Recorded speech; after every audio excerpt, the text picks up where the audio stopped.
Makabayan Block hiniling ang muling pagkakasa ng Quadcom hearing para imbestigahan ang mga ibinunyag ni Madriaga at pagpatay sa mga aktivista. Detalye ng balitang yan mula kay Rajuman Grace Mariano.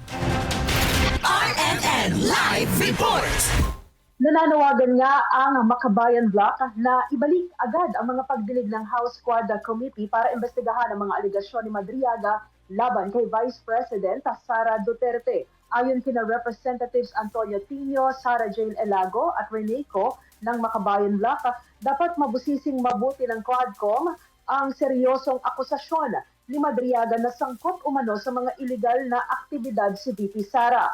Bukod sa questionableng paggastos sa confidential funds ay tinukoy ng Makabayan Block ang isiniwalat ni Madriaga na may kaugnayan umano si VP Duterte sa operasyon ng Philippine Offshore Gaming Operators at sa sindikato ng illegal na droga. Tinukoy ni Tino, Elago at Co ang nakasaad sa sinumpaang salaysay ni Madriaga na siya ang nagsilbing bagman ni VP Duterte na naghahatid ng milyong-milyong piso dito mula sa operasyon ng Pogo at illegal na droga na ginamit din umano nito noong panahon ng kampanya.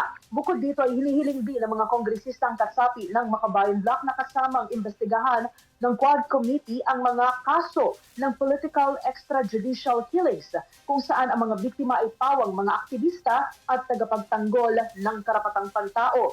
Ito ay sa harap na rin ng napipintong pre-trial proceedings ng International Criminal Court laban kay dating Pangulong Rodrigo Duterte.